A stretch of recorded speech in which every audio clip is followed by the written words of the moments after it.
वालेकुम व्यूवर्स, उम्मीद करता हूँ आप सब खैरियत से होंगे और अपनी लाइफ एंजॉय कर रहे होंगे।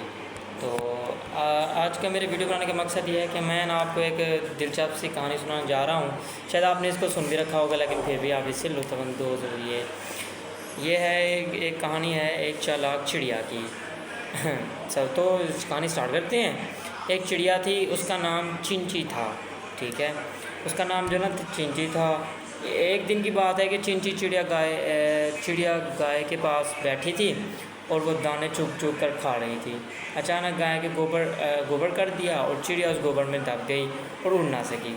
दूसरी तरफ से एक कुत्ता आया। चिड़िया ने उसे कहा, भाई कुत्ते मुझे निकाल दे।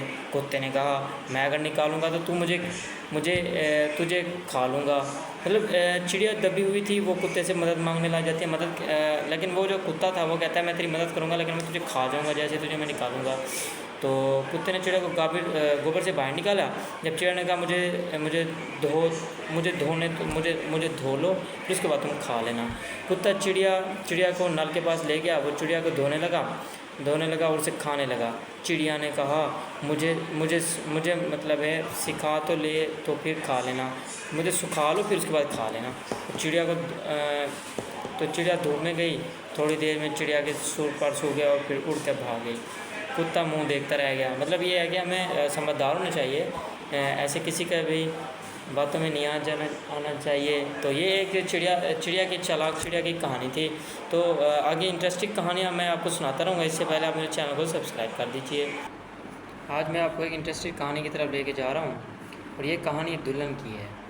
एक औरत की है जो कि दुल्हन बनी बैठी होती है और घंटों से ही वो दुल्हन बन के बैठी होती है।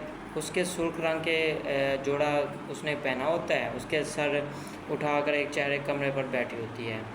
बहुत ही अच्छा सा बेड उसे जहेज में मिला था और उसके वालिद ने उसे सारा चीज़ें दी हुई थी, लेकिन उसे एक चीज़ का कोई फ़ायदा नहीं लग रहा था। मतलब है वो खुश नहीं थी। कौन सा वो किसी शहर में ब्याह कर आई थी, वो एक देहात में थी, एक गांव में ब्याह कर आई हुई थी। इस वजह से वो खुश नहीं थे। उसे पता नहीं था कि इस गांव में कैसे गुजारा करेगी। उसे अपने घर वालों से ये उम्मीद नहीं थी।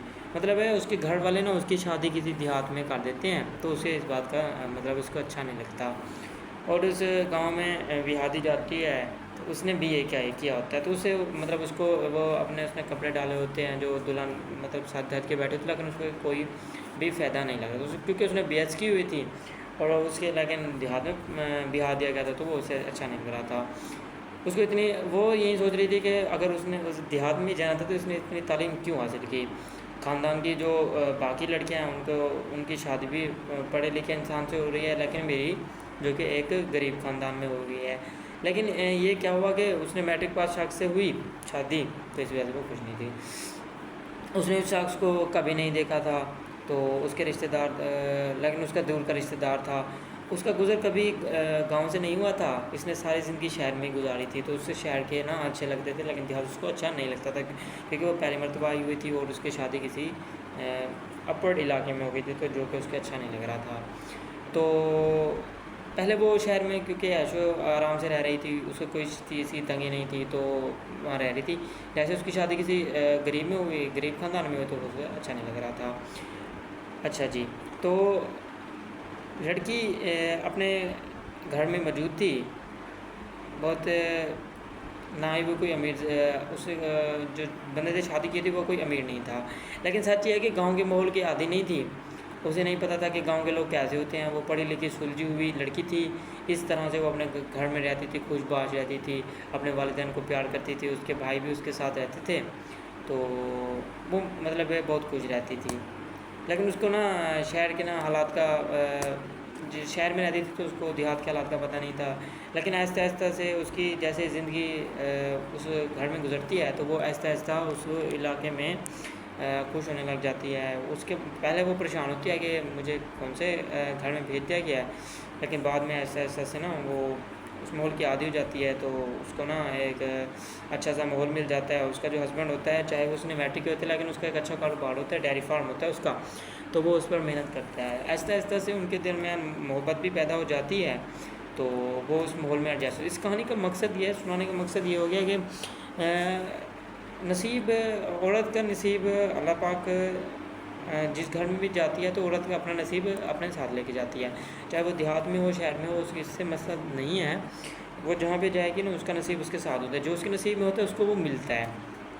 औरत पहले शहर में रह रही थी तो वहाँ पे भी वो खुश थी, लेकिन जैसे देहात में जाती है तो उसको कोई मसला नहीं होता, वहाँ पे भी वो खुश होती है। मतलब यह है कि हमें ये नहीं सोचना चाहिए कि हम देहात में जाएंगे तो हमें रोटी नहीं मिलेगी, हम शहर में रहेंगे तो हमें बहुत अच्छा मिलेगा। इससे कोई डजेंट मैटर नहीं करता। अल्लाह पाक की ज़ात है जो उनके रिस्क देती है, तो अल्लाह पाक ही रिस्क देने वाले हैं, वाहिद शख्स हैं। जो भी शख्स होता है उसको उसकी रोज़ी रोटी अल्लाह पाक